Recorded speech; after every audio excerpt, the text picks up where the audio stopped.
A couple of days ago, I decided to do a stream where I react to my good old friend X-Nick's tier list that he did on the main levels that RobTop made in Geometry Dash. And I liked that tier list so goddamn much that I decided to make a counter tier list detailing the things that he went wrong in that tier list. Welcome to the basement. And yeah, hope you'll be seeing a lot of commentary content here in the near future.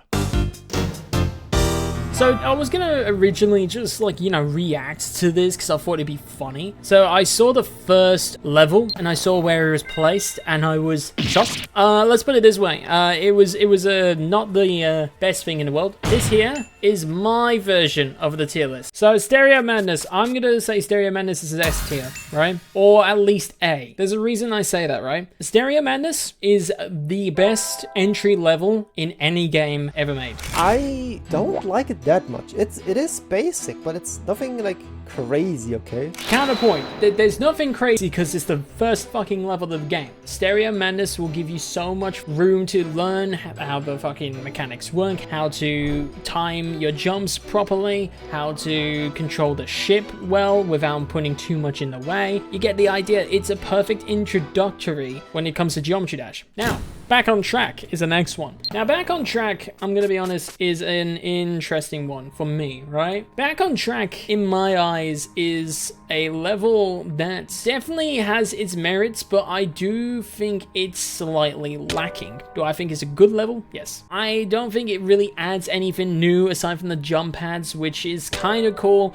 but it didn't really go wow as soon as it happened. And I'm gonna be honest, the Back on Track soundtrack, not my favorite soundtrack. Back on Track feels like a level. That is true. That is true. It does feel like a level. We're gonna go B. I think B is a pretty decent spot for Back on Track. It definitely serves its purpose and it's definitely one of the better levels, but like I don't think it's the best level ever made. So Polargeist. Polargeist is the next level. Now Polargeist I do like a bit more than Back on Track. Main reason being it adds orbs. Not only did the orbs add so much more versatility when it comes to the game overall, the overall flow of Polargeist is very nice and it actually has probably some of the best gameplay out of the first 3 levels. I think the track is highly underrated for Polargeist. I don't like the background green, but level also very basic, obviously.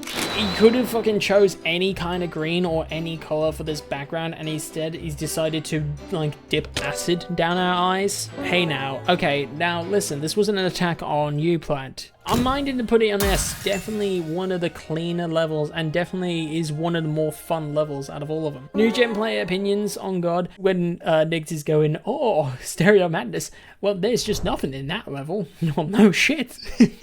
So, next one is Dry Out. I have very mixed opinions on. On one hand, I really do like the track. I don't know, I'm a big fan of dubstep and there is dubstep wubs, but I gotta be honest, it's not the most engaging level. And I don't think the energy is there as it was with Polargeist. So I'm gonna be honest, Dry Out's a C tier for me. I think it's fine, but I don't think it's nearly as fun as Back on Track. I think the coins easily downgrade this level a lot. The last coin of Polargeist is a literal fucking slaughterhouse ass jump. Are you sure? Because I do not remember. Bass after bass. Bass after bass. I'm gonna be honest, the only thing I like about Bass after bass was the soundtrack. That was it. I just found it forgettable. Bass after bass song, lame. I'm sorry, but the song it sounds like an old grandpa, if that makes sense. I don't know. I'm sorry, I couldn't care less if this place is an F or S now. Sounds like an old grandpa. No, it doesn't make sense at all. I'm gonna be honest. Boring, yes, it's a very boring level. I don't think Bass after bass is really a good level. Bass after bass is an S tier, fuck you. Okay, how? It's fun and have unique structuring. But if we're talking about like, you know, the start, then sure, yeah, it does have some unique stuff, but after, like, way after that, it doesn't really carry on. People might kill me for this, but I honestly think Bass after bass is a D. I like the track a lot, but that's the only thing I like about it. I'm sorry. Can't Let Go is the next one. Can't Get Let Go is D. Can't Let Go is A. There's only one chatter I agree with here, and I'll tell you who it was right now. I actually really like Can't Let Go. I think it's a super fun level. It's also got a really banger soundtrack, and I honestly think it does things that Bass after bass attempted, but just better and more engaging. So Can't Let Go has a cover. No matter how hard you've tried, when the rules of gravity apply. You wandered all eternity in a place that's far from here. I remember young me actually listening to that and was like, man, that actually doesn't sound too bad. I don't know what the fuck I was smoking back then. Let me put it this way. Jumper, oh my god. I remember hearing Jumper for the first time and was like, holy shit, it's the Castle Crashers music. And I thought it was really fucking cool. Jumper as a level, the level itself cannot be more like accurate. Jumper, you definitely fucking jump in Jumper. Just, I don't find it as intriguing.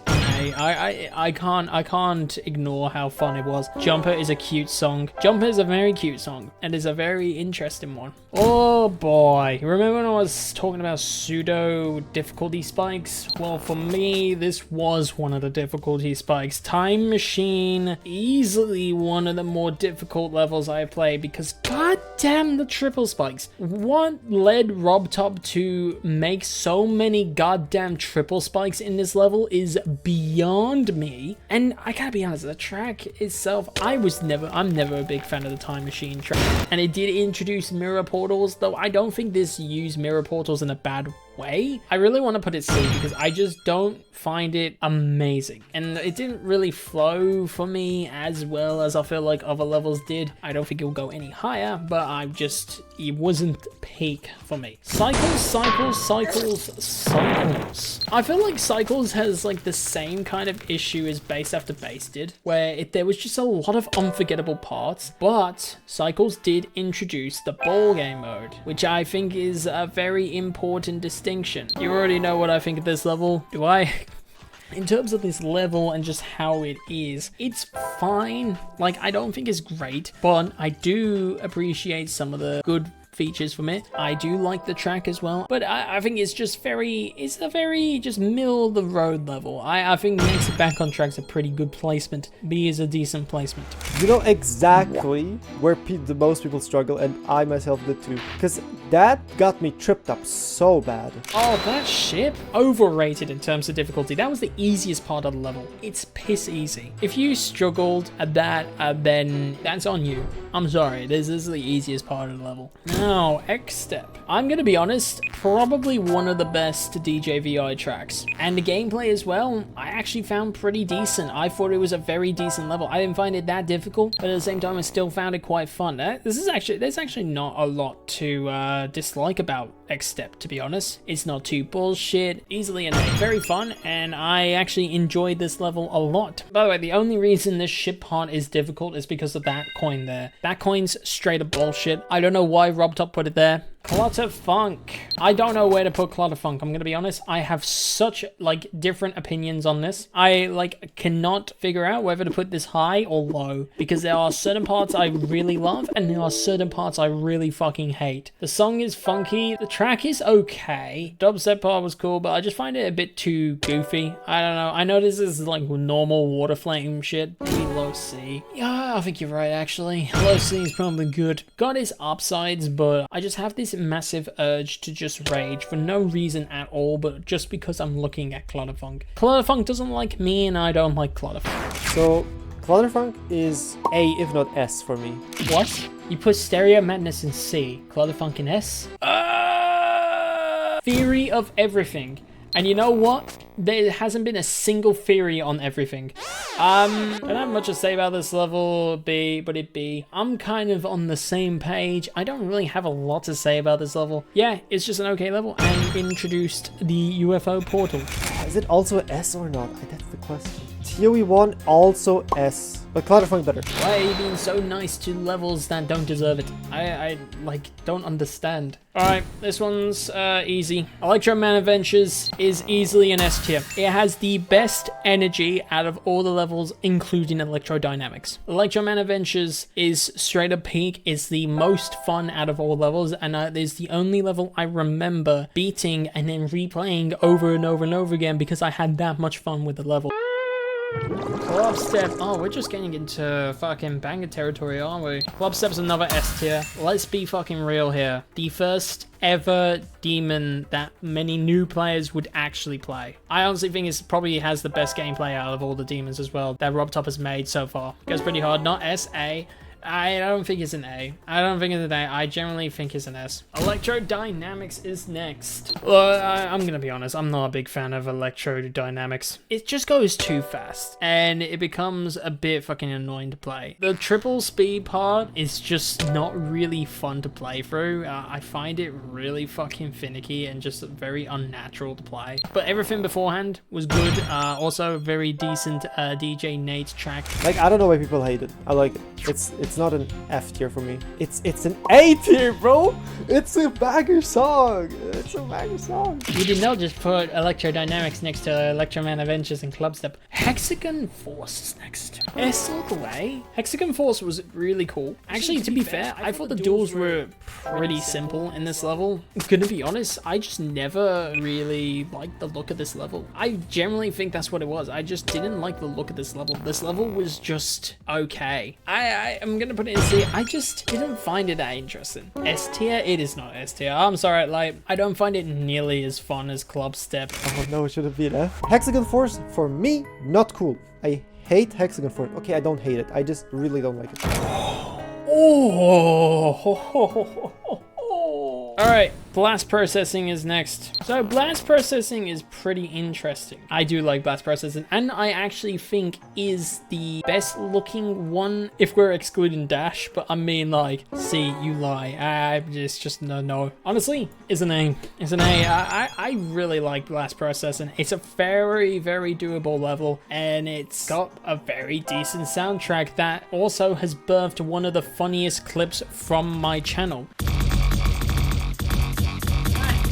This has gone really loud all of a sudden. You wonder why I don't give chat a control over anything. Okay, Theory of Everything 2 literally gets ruined by like one part, and funnily enough, actually, that one part is this ship part. What the fuck was RobTop smoking with this? I don't fucking know. Like, bro. S? Really? You think this is an S? I don't think it's better than fucking Club Step though, bro. S or I'll shoot you a pair. Alright, I'm gonna put it in S, not because of your threats, because of my own choice. Moving on to Geometrical Dominator.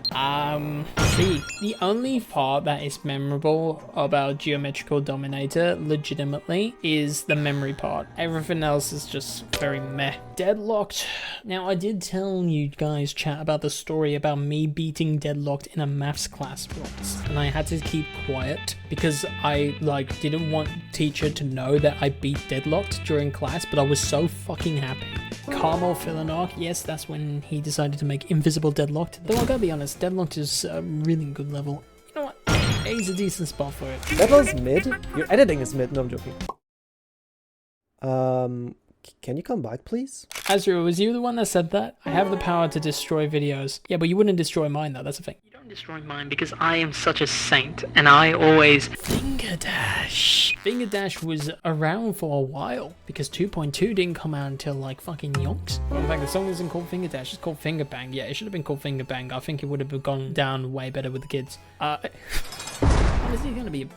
I don't think it showed off the cool new features correctly. Just wasn't really all for me, but I do appreciate what was there because it still was fun and it still was a good time. It was just, I don't really have much to say about Finger Dash, honestly. Same with Dash. Dash, honestly, I agree with a lot of things that he said. Dash was very sight readable. It was very easy to get used to. RobTop actually pretty much showed everyone how to make levels pretty decent. In 2.2, when it comes to Dash, I actually think it's a really good level. Honestly, I'm gonna say it's an S tier. You know, it is what it is. So that, chat, that is my tier list there. Very interesting tier list, I will say. I don't know how to feel about it. Can't believe I'm gonna edit a video roasting my own edited video. Yeah, but that just makes it even funnier though.